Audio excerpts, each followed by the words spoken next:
Welcome to Marriage Marriage Monday Monday on a on a Tuesday. Tuesday. Welcome to Marriage Monday on a Tuesday. Tuesday. Marriage Monday on a Tuesday. What's up, y'all? We're just gonna make sure we got some good audio in our office slash studio slash house slash everywhere that we is we're right here. Hey, we're glad you're here with us. Yeah, thank you so much for joining us. Thank you for jumping on. Go ahead and let us know you're here. Leave a comment. You got something? Yeah, let us know you're watching. You said shiny. There we go. We got new mics, but they wouldn't work. So yeah, we're working on it. We're gonna. I know it like goes in and out. Yeah. Whatever, we'll figure it out. But yes, let us know you're watching. Oh my gosh! What? That is so weird. So there's a buffer. They're always. Everybody watching is always 10 to 30 seconds behind. You literally said, "Let us know you're watching" at the same time in the buffer and in my ear.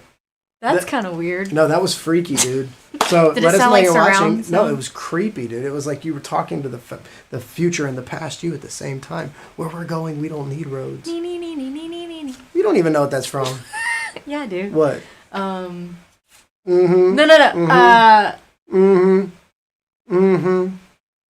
I forgot the name. Twilight Zone. Twilight. I kept wanting to say the black hole. You wanted to say the black hole. You wanted to say Twilight because you're Team Edward. Yeah. Yeah. What's up, guys? So some people might not even know what that is anymore. Twilight? No, they know what Twilight is, but most people don't know what Twilight Zone is unless they're my age or older. That's what it's from, though. Wait, that's not Twilight. Wait, what is that? That's from the Twilight. That sounded like Batman. What you just did. I don't know. Whatever. What's up, guys? Where are you at? Are you watching? If not, why not? What did we do? We're happy you're here. We're excited, so actually. Been a wild day. Great staff meeting today. What did we do today? Yeah, today, staff meeting. Staff meeting. You went to the doctor. Dude. For my back. And I worked from home news. a lot. Did some stuff here. It was good. You're a bad chick. I'm going to share it on our church page. All right. Cool. And, share what's up, man. We are excited to be with you guys today. We are so excited to be with you. And today we're going to be talking about, let me rewind. We've been reflecting a lot because, we just celebrated 15 years of marriage about almost a month ago now. And we've really just been reflecting a lot on things that we've learned over the years. And one of the things we were talking about today was nothing gets better when it's left alone. Mm-hmm. So in our marriage even, there have been areas in our marriage that we've left alone, and we've noticed over the years, like when we have done that, it's not been good. So and think about like left alone, avoided. Yeah. Ignored. Mm-hmm. Resisted even, yeah so yep. So we want to talk to you about that today, and maybe if there's something in your marriage right now that you are, as we're sharing with you, that you're noticing has been left alone, maybe today will be the day that we can move forward in that, and maybe we can help you with some things with that. Take some next steps. Let's get out of the muck. It's a lot of the things with marriages, sadly, is people give up because they just don't see. I hate to say this, but they just don't. They lose faith in the possibilities of a different future, and that's often why people say why people take their own life is they can't even imagine a better tomorrow. Yeah. And first and foremost, granted, the dialogue is a little different when you're in abusive relationships and things like that, but we do want you to step back from all of the feelings and the redundancies of marriage and of life, of parenting, of career. We want you to just take that in and go spend time with the Lord and be like, can there be a better tomorrow? Mm-hmm. And we are a testament that there can be. And there are so many people in our life that have gone. We have a friend of ours, her name's Cheryl Wells. She just did a great podcast. We'll have to share it She's a wonderful woman. We met her years ago on a cruise, Mm-hmm. and her husband just had a train wreck in their marriage. And they got divorced, and they were divorced a year and a half, I think. Mm. And then God, through the practicals of the Lord's process of reconciliation, they reconciled, and a year and a half, 2 years later, they remarried, Wow. and they've been together for I think almost 50 years. Wow, that's such a beautiful story. Yeah, there I'd might love be. to have her on here one day. That'd be cool. That'd be awesome. Yeah, her and her husband. They're I've never met her husband, but they're great people. Yeah, That's we awesome. made cupcakes together. On the cruise. That happened. Yeah, but unresolved conflict in marriage is one of those things that can be left alone, and unresolved conflict can really build up, and it can create a transactional marriage. Yeah, and that's You know? that's the proof that you're probably getting into a very interesting. I was looking at I watch weird stuff. I was watching a documentary on the Colosseum in Rome, the main one, and it's like, why is this part of the Colosseum destroyed but the rest of it is intact? Well, it's interestingly enough, the part of the Colosseum that has been suffered major damage is built on moving land, and there's below it is there's like water subterranean to that area. Mm. But the part that has never been changed is actually built on the rock.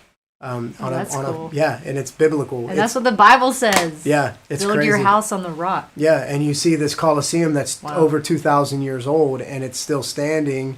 But then you go, wow, it's still standing, but look what happens when you do it without the rock.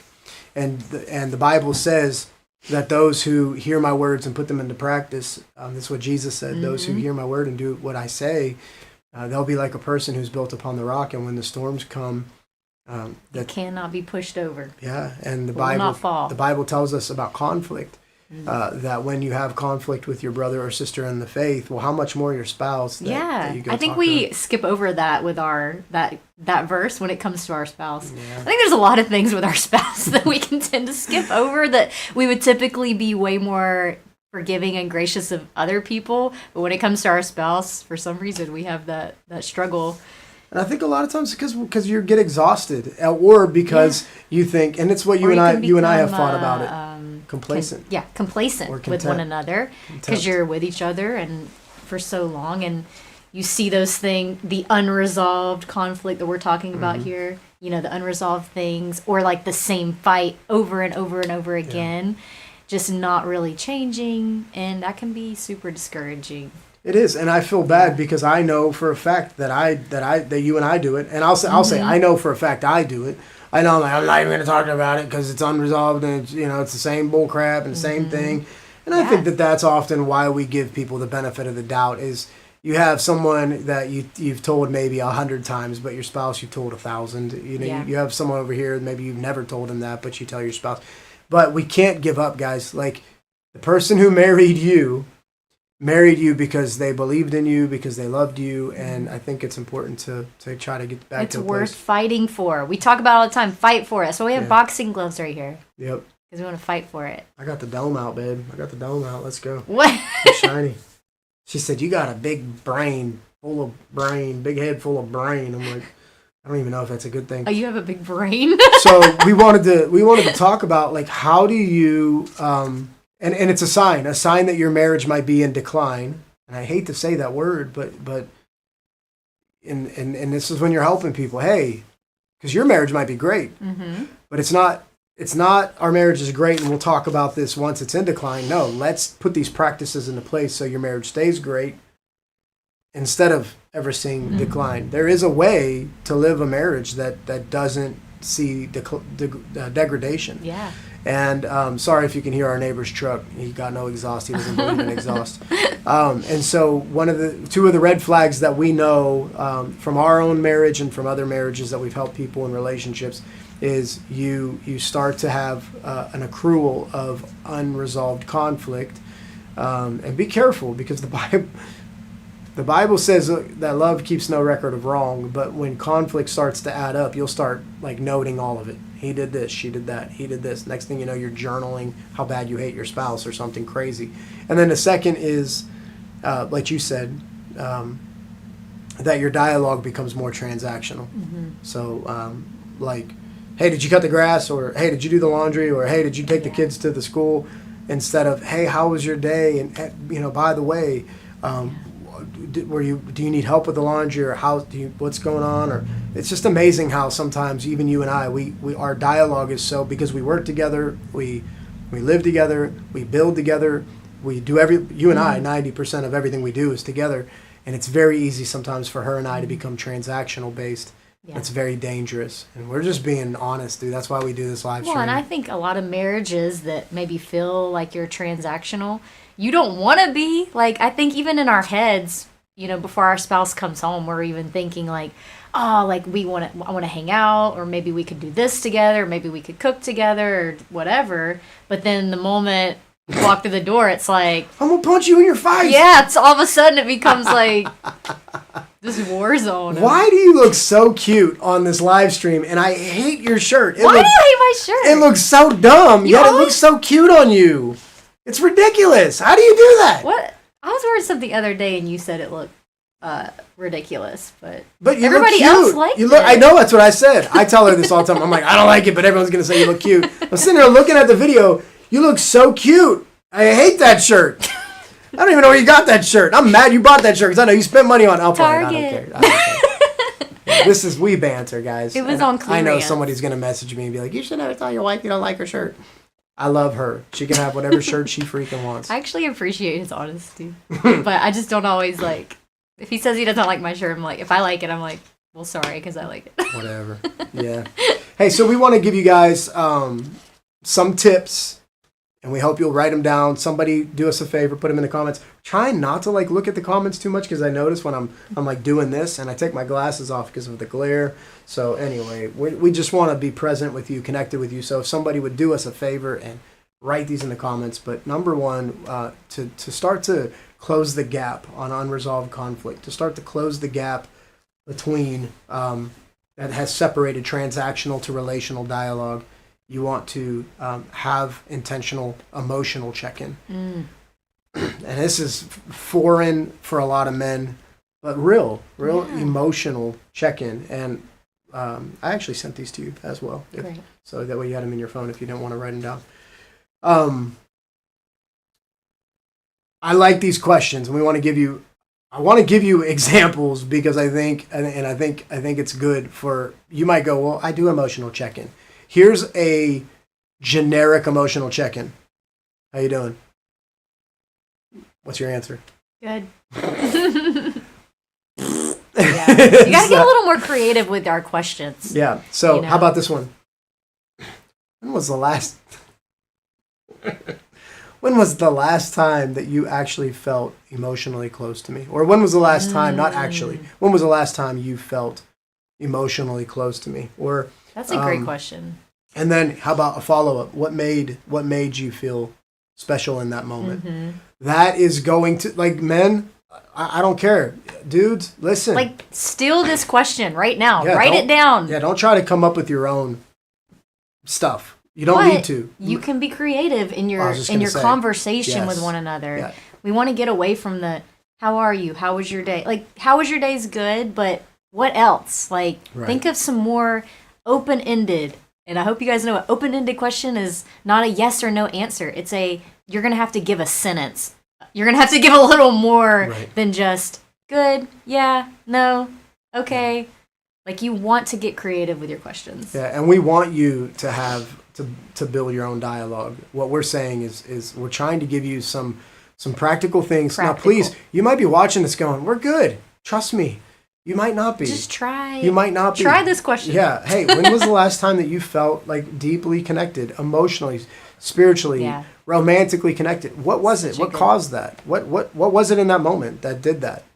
What an opportunity. And the reason I say, like, just use this and then build from there is, it would be weird to go outside and I see you with a lighter on your hip and you're trying to start a fire with 2 pieces of wood. Like, dude, why don't you just use the lighter? Why don't you use, use the tools you have? And so that's an emotional check-in. I like that one too. You want to share that one right here? Yeah. Is there anything you've been holding in that I haven't created space to hear? That's a good one. Yeah. Or we haven't had space. Yeah. Hey, we haven't talked in a while. It's date night. Hey, I know we've been busy. Like, we've been busy. And yesterday, our date day was like, what do you want to do? We were so indecisive yesterday. Well, we were so tired. I think I look That tired. was I funny. feel like I have bags under my eyes, but You look beautiful. yeah, are they black under my eyes? A little black, a little dark. Maybe So, like, we have those moments, guys, and you do. If you have kids, you have ministry, you have a job, you have a business, you have pets, dude, you got stuff going on. And the reality is like, it's easy to be like, I just can't take anymore. I'm going home to stop. But realistically, you go home and there's certain things don't get to stop. And part of that is your emotional check-in. So here's the questions. Hey, what's the last time that you felt truly close to me? What made you feel special in that moment? And then another question, is there anything that you've been holding in that we have not, and I don't say I haven't, we haven't made space. Now, it might be, you might already know what it is and you want to bring it up, and maybe it is your fault. Maybe you haven't made room to talk about it. So you can be honest and say that too. You want to share the second one? Yeah, so like checking spiritual temperature with one another. You could say, how would you describe our spiritual connection, and do you feel we're walking with God together or individually? That's a really, good question, especially if you both, you're followers of Christ, you're both Christians. That's a great question to ask. What would you ask someone who maybe they're watching and maybe their spouse isn't fully committed like they are? How would you bring up that kind of question with someone? Like a spiritual question.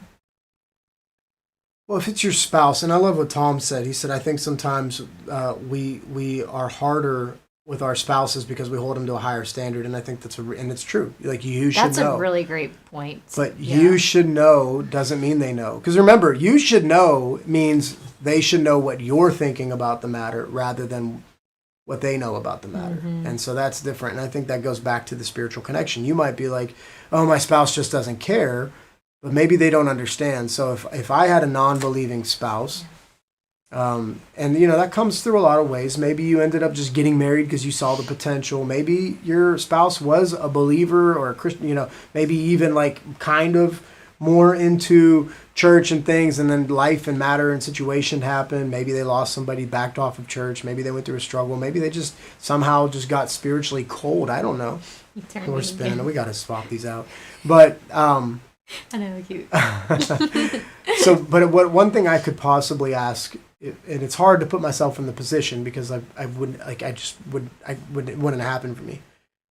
Based on how long I've served the Lord and had so much mentorship about relationships. But I would ask you, do you have any questions about my devotion to church and to God and to others? Like, that's a really good one.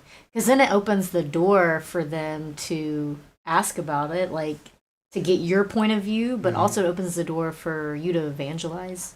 Yeah, I mean, for you to like really express your faith. Yeah, your spouse doesn't know what you know. And like all of a sudden, now think about it. If you have a non-believing spouse, right? And you're tithing at your church, your spouse, and you're going through financial hardship, right? Which I guarantee you, if you're tithing, you're going to go through far less financial hardship than some. And you can get mad at me about that, but biblically, I personally have experienced we've nothing seen that in our own and personal in so many life. people's lives. But they're going to get scared when you're giving money to church. See, they're going to go, you're giving money to your church. And it's like, no, I'm not. I'm actually giving money to the kingdom of God because the Lord puts that on me as an opportunity for faith and obedience in him. But they might be like, well, you go to church 2 or 3 days a week. You go to a life group and you hang out with those people. And here's what's funny. And this will be very likely more come from a man's mouth than a woman. But the husband's going to see his wife going out 2-3 days a week and he's going to see he's hungry. He's going to see that his underwear are on the floor or still in the hamper, and he's going to be like, well, she's out there doing all this stuff for Jesus and serving other people, ain't doing nothing for me. And immediately the enemy is going to go, it's nothing for you, nothing for you, nothing for you, which is bullcrap. And so if you don't make room to have that dialogue and to get into a spiritual connection, then you know you're going to miss that opportunity. And then that's where what's going to happen with a man is a man, for instance, will get upset, but what he's really doing is crying out saying, I want attention, I want relationship, I want intimacy, I want to have more sex, I want to talk more, I want to hang out more, I'm missing my buddy. They're never going to say that, though. It's never going to come out that way because most men don't even know how to translate their own emotions. Most men don't. Yeah. And so they're angry. I know there's times where I'm mad and I'm like, oh, we haven't had sex in 3 days.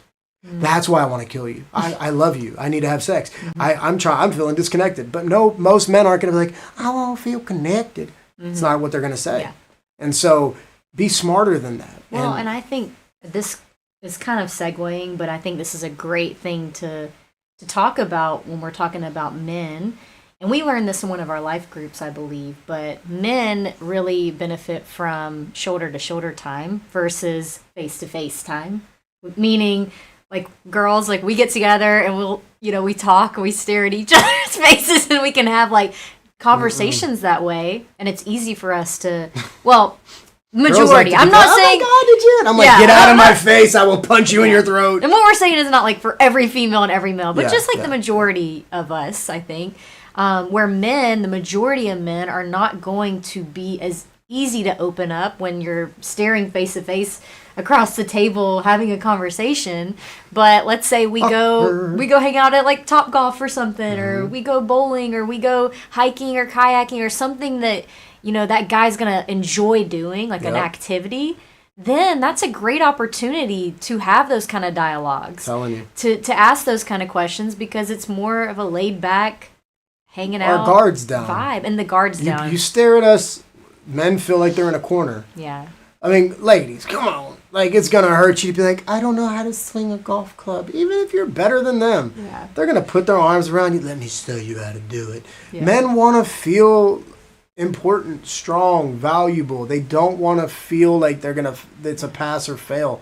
If you put us in a corner and be like, talk to me. Yeah. We feel pass or fail. We do. You're going to get what you want out of intimacy and dialogue if you learn to crack the code. And the code is most of the time it's hanging out and doing, like, there's a couple in our church that goes hunting together, and I'm sure at first it was kind of like, it's my safe space, like I don't want you to tree stand with me.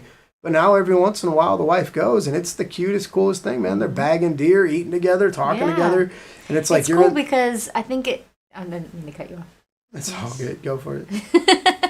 I just get excited though. I'll get something. My hands come up. No, I forgot. No, wait. I got it. So, yeah, so it's good for guys to have that time. I think there's a compromise too, though. So, like, women, you may have to push yourself outside a little bit to go and be like, hey, I'm going to go do an activity. we're going to go do this thing. And then I think the other is going to be true for guys as well. Even though it's not comfortable for you to sit down and have a conversation, there's going to be times where you're going to have to push yourself a little bit outside of that comfort zone to be able to do that. Because we can't go, like, do an activity every time we need to have a deep conversation. Like, it's just not practical.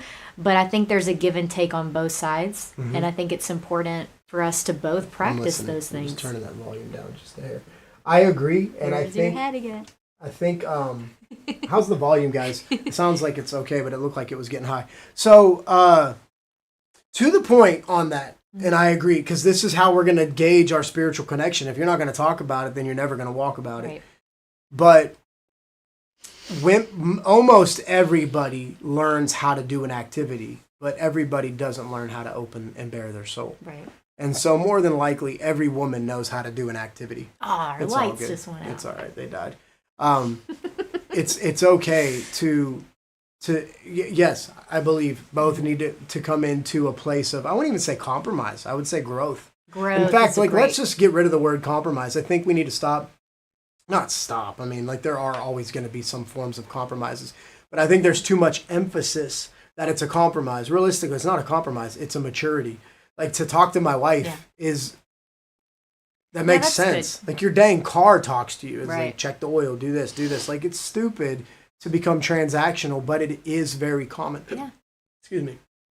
So I would say that by cultivating working into the project field, you're going to start to open dialogue. So say we go Top Golf, and we're talking, we're eating, we're laughing, and we're not staring face to face, but all of a sudden we are staring heart to heart. On the way home, now you're in the car. It's not a project. Now you want more dialogue. Hey, I noticed whenever we were talking, you said blah, blah, blah, blah. Can you tell me more about that? And now whoever's, if your husband's driving, and I'm talking as a woman to a man, the man's going to be more inclined to now bare soul because there's already been a priming of the pump. And if you know anything about a carburetor, men are not fuel injected. We are carbureted. We're cold. We're dirty. We need pushed. And we get flooded.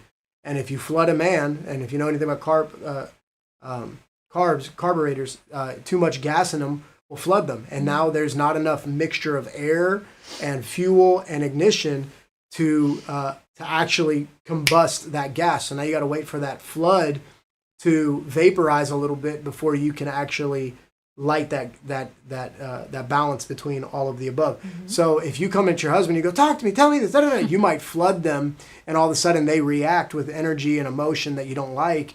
But what happens is it's like, dude, you just gave it too much. Now, this doesn't mean you should pander to your husband, ladies. And this might be, once again, the woman's more like that versus the man being like that. But what we're saying is if you know what you're going to get, then get more strategic at how you get there. Yeah. That's good. Because otherwise you're going to have more unresolved conflict. Yep. I'm mad at you. Why? Well, I was trying to talk to you the other day and you wouldn't open up to me. I can't stand you. It's like, great. You know what I mean? So I hope that helps. Yeah. I love this one. Here's a good spiritual gauge question. What do you think that God wants us to grow in this season of our marriage? I love that. That's great. Because then you're also like in a us boat. And it's not so much, hey, what do you need to work on, or really singling anybody out. It's like, hey, us as a couple, what do we need to grow in? What do we need to work on together? What would you like? Is there anything that you would like to grow in this? Is there anything specifically you would like? Is there something at church you'd want to do? Is there a spiritual place like a church, or an incredible like monument that God did something great that you'd want to go visit? Like out here we have Tom. You could share it. Somebody could share it? I think Tom would know it. It's the place with the big cross. Is that Jamonville? I think it's in Virginia. Is it Jamonville, the big cross? Oh yeah, Jamonville has. Yeah, so like you might be like, let's go to Jamonville and look at the big cross and think about what Jesus has done for us. Like that's a cool thing, and that's not a big epic. Now it's a project. Now you guys are there. Hey, let's go have lunch together. Let's go for a walk together. You get me in the drive, I'm more inclined to go for a walk. You get me on the couch, I'm not. Okay. Oh, my Aunt Paula's on. Hi, Aunt Paula. Well, I didn't realize what time it is, and we actually have to wrap this up. Well, let's do 3 and then we'll wrap it up. Number 3? Yeah, because it's good. Because this will help. Cheers. I don't know if they heard Brucey. That's Bruce. That wasn't Nikki farting. He didn't. He coughed. Okay, your physical and intimate needs. So we could ask, how can I make you feel more desired and pursued? So how can I make you feel more desired? I love that. Guys, it's not the way you expect. I buy her something thinking this will make her want to be desired. She's like, why'd you buy me more of this? I'm like, that's not the answer I was looking for. So just because you think that your husband, like if she goes, oh, you have a pretty face, I don't care. That doesn't make me feel anything. I mean, it doesn't. It may make you feel better, and I appreciate it. I'll take a pretty face. Like, I'd rather, whatever. I need something with this head. So, but that doesn't move me. That doesn't make me feel desired. And I could be like, oh, you're pretty. And you might go, oh my gosh. Just two different That's for me. I don't know. What is it for you? Do you even know what makes you feel desired? Yeah. And you could even say, well, when was the last time you felt desired by me? Because then if you're not really sure what that is, if you knew the last time you felt that connection, and you could figure out what it was.